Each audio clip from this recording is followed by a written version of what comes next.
राधे राधे दोस्तों। कैसे हैं आप सब। आज की कहानी है मम्मी जी, मेरे मायके में ये सब नहीं होता। बहू, जो तेरे मायके में चला आया है वो ससुराल में तो चलेगा नहीं। फिर क्यों जबरदस्ती अपने मायके की यहाँ चलाती रहती हो। तुम्हारे घर में और इस घर में बहुत फर्क है। दामिनी जी ने अपनी बड़ी बहू काव्या से कहा, मम्मी जी, आप तो कुछ मत ही बोलिए, ये सब आपके कारण ही तो हो रहा है। आप तो दोनों बहुओं में फर्क करती हो और फिर मुझ पर इल्जाम लगा रही हो कि मैं अपनी चलाती हूँ। काव्या ने चिढ़कर कहा, बहू, एक बार इल्जाम लगाने से पहले सोच तो लो। मैंने कभी भी तुम में और छोटी बहू में फर्क नहीं किया है। अच्छा, तो फिर छोटी बहू के लिए तीज त्योहार पर लहरिया के साड़ी, श्रृंगार का सामान सब कुछ आ रहा है, पर मेरे लिए नहीं। क्यों, ये फर्क नहीं है तो क्या है। बहू, तुम्हें तो कभी हमारे रीति रिवाज पसंद ही नहीं थे ना। हर बार तुम यही कहती थी कि मेरे मायके में ये सब चोचले नहीं होते, ये सब तो आपके घर में चलते हैं। हर बार तुमने हमारे घर के रीति रिवाज का मजाक बनाया, फिर आज क्यों बुरा लग रहा है। कहकर दामिनी जी उस कमरे के बाहर निकल गई। दामिनी जी के ऐसा कहने पर काव्या ने अपने पति सुधीर की तरफ देखा तो सुधीर ने भी व्यंग्यात्मक हंसी हंसते हुए कहा, तुम्हें क्यों बुरा लग रहा है। तुम्हारे मायके में तो ये सब नहीं चलता है ना। अब तुम्हारे हिसाब से हमने तुम्हें ट्रीट करना शुरू कर दिया तो बुरा क्यों लग रहा है। पर सुधीर, मैं भी तो इस घर की बहू हूँ। साक्षी को तो हर कोई आगे से आगे पूछता है, जबकि वो तो मेरी देवरानी है। उसका ओहदा मुझसे छोटा है और मुझे तो कोई पूछना पसंद ही नहीं करता, जबकि मैं घर की बड़ी बहू हूँ। बताओ, मुझे बुरा नहीं लगेगा क्या। महज ओहदा बड़े होने से नहीं होता है, उसके लिए बड़प्पन भी दिखाना पड़ता है। दूसरों के प्यार और भावनाओं का सम्मान भी करना पड़ता है। तुमने तो बस हमारे यहाँ का मजाक बनाया है, जबकि साक्षी ने परिवार को दिल से अपनाया है। तुम खुद जानती हो कि तुम में और साक्षी में बहुत फर्क है। कहकर सुधीर कमरे से बाहर निकल गया। कमरे में रह गई सिर्फ काव्या। सुधीर की बातों को याद करते हुए थकी हारी सी काव्या पलंग पर जाकर बैठ गई। आखिर वो गलत तो नहीं कह रहा था। उसे याद हो आया वो दिन जब वो इस घर में बहू बनकर आई थी। ससुराल में सबने उसका कितने अच्छे से स्वागत किया था। सास ससुर, पति सुधीर, देवर विजय और छोटी ननंद भव्या, सबने उसे सिर आंखों पर बिठाया था। पर हमेशा एकल परिवार में अकेली रही काव्या को उसकी कद्र नहीं हुई। ननंद देवर उसके पास आकर बैठते तो वो चिढ़ जाती कि इस घर में प्राइवेसी नाम की कोई जगह ही नहीं है। इससे तो मेरा मायका ही अच्छा है, वहाँ कम से कम कोई परेशान करने वाला तो नहीं होता। धीरे धीरे देवर ननंद ने भी उसके पास बैठना छोड़ दिया। रीति रिवाजों के नाम पर भी से बड़ी कोफ्त होती थी। उसकी शादी के बाद पहली तीज थी। कितने अरमानों से खुश होते हुए दामिनी जी काव्या के लिए बाजार जाकर लहरिये की साड़ी खरीद कर लाई थी, साथ ही श्रृंगार का सामान भी। और काव्या के हाथों में मेहंदी लगाने के लिए उन्होंने मेहंदी वाली को भी बुलवाया था। लेकिन काव्या तो ये सब कुछ देखकर ही चिढ़ गई। मेहंदी वाली के सामने ही चिढ़ते हुए बोली, मम्मी जी, मैं नहीं मानती इन फालतू के रीति रिवाजों को। ये तो सब फालतू का टाइम पास है। मेरे मायके में तो ये सब नहीं होता है। बहू, तेरे मायके में नहीं होता तो क्या हुआ, यहाँ ससुराल में तो होता है। हमारे यहाँ तो तीज त्योहार बढ़ चढ़ कर पूरे उत्साह के साथ मनाए जाते हैं। अब तुम भी इस घर की बहू बन चुकी हो तो तुम्हें भी बन संवर कर त्योहार में हिस्सा लेना चाहिए। देखिए मम्मी जी, मुझे तो इन सब चीज़ों का शौक नहीं है और ना ही मैं इतनी देर तक मेहंदी लगा कर एक जगह बैठ सकती हूँ।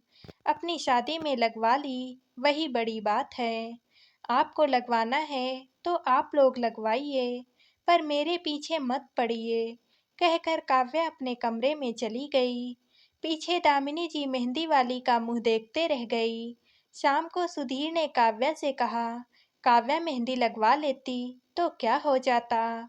देखो मैं एक जगह मेहंदी लगाकर नहीं बैठ सकती और मुझे इन सब चीज़ों से कोफ्त होती है। देखो तुम्हें नहीं पसंद तो कोई बात नहीं, लेकिन मम्मी का मन रखने के लिए ही मेहंदी लगवा लेती। देखो मुझे बनावटी बनने का शौक नहीं है। जो मुझे पसंद नहीं है वो मुझे पसंद नहीं है। साफ कहना सूखी रहना। मेरे मायके में तो ये सब नहीं होता था। देखो जो तुम्हारे मायके में होता था वो ससुराल में हो ये जरूरी तो नहीं। हर घर का अपना सिस्टम होता है और अपने अपने रीति रिवाज होते हैं। अब तुम ससुराल की सदस्य बन चुकी हो तो तुम्हें यहाँ के रीति रिवाज अपनाने चाहिए। देखो मुझे ये सब चोचले पसंद नहीं हैं और जो मैं बचपन से देखती आ रही हूँ उसे एकदम से कैसे बदल दूँ। और वैसे भी मुझे तो ये रीति रिवाज टाइम वेस्टिंग लगते हैं। कहकर काव्या ने बात को खत्म किया। मेहंदी नहीं लगवाई, कोई बड़ी बात नहीं, लेकिन ना तो लहरिये की साड़ी पहनी और ना ही श्रृंगार का सामान इस्तेमाल किया। ये देखकर दामिनी जी को बुरा लगा, पर वो घर की शांति के लिए कुछ नहीं बोली। लेकिन काव्या तो यह सब अक्सर ही करती थी। हर तीज त्योहार पर अपनी मनमानी ही करती थी। उसे ससुराल के रीति रिवाज से या उनके तौर तरीकों से कोई लेना देना ही नहीं था। वो तो जो उसके मायके में चलता आया था वही सब कर रही थी। एक बार सुधीर ने इस बारे में उसके मायके में बात की तो काव्या ने घर पर आकर काफी झगड़ा किया, यह कहकर कि तुम मेरे मायके जाकर मेरी बुराई करते हो। उसके बाद दामिनी जी ने सुधीर को इस बारे में बात करने से मना कर दिया। साथ ही हर तीज त्योहार पर अपनी तरफ से उसके लिए तोहफे लाने भी बंद कर दिए। बस वो उसके हाथ में पैसे दे देती थी कि तुम्हें जो खरीदना है अपनी पसंद का खरीद लेना। लेकिन अभी 3 महीने पहले ही देवर विजय की शादी साक्षी के साथ हुई थी। साक्षी घर में सबके साथ मिलजुल कर चलने में विश्वास करती थी। साथ ही हर तीज त्योहार में बढ़ चढ़ कर हिस्सा लेती थी। ये देखकर दामिनी जी भी उसके लिए आगे से आगे तोहफे लेकर आई थी। अब तीज का त्योहार आने वाला था।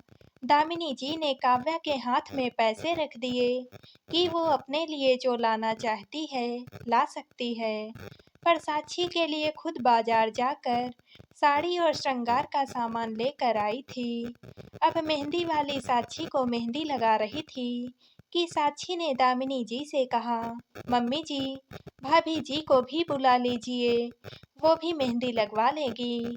दामिनी जी का मन तो नहीं था कि अंदर जाकर काव्या को बुलाने का, पर साक्षी के सामने क्यों उसे बुरा बनाएं, ये सोचकर वो काव्या को बुलाने कमरे में आ गई। लेकिन काव्या तो लड़ने के मूड में ही बैठी थी। आखिर साक्षी को इतना टेंशन क्यों दिया जा रहा है। इस कारण उसने दामिनी जी और सुधीर से बहस कर ली। तभी बाहर सबके हंसने खिलाने की आवाज आने लगी। लगता है भव्या भी कॉलेज से आ गई है। आज अपने आप को काव्या बिल्कुल अकेला महसूस कर रही थी और इसके लिए वो खुद ही जिम्मेदार थी।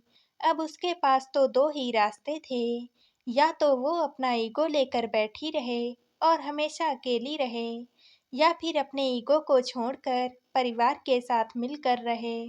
उसने दूसरा रास्ता चुना और अपने कमरे से उठकर बाहर आ गई। उसे वहां देखकर पहले तो एकदम शांति छा गई, लेकिन जब उसने कहा कि वो भी मेहंदी लगवाना चाहती है, तो सब लोगों ने चेहरे पर मुस्कुराहट लेकर उसका वहां स्वागत किया।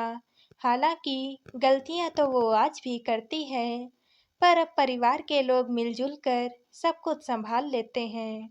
दोस्तों, आप सबको ये कहानी कैसी लगी कमेंट करके ज़रूर बताइएगा और वीडियो को लाइक व शेयर कीजिएगा।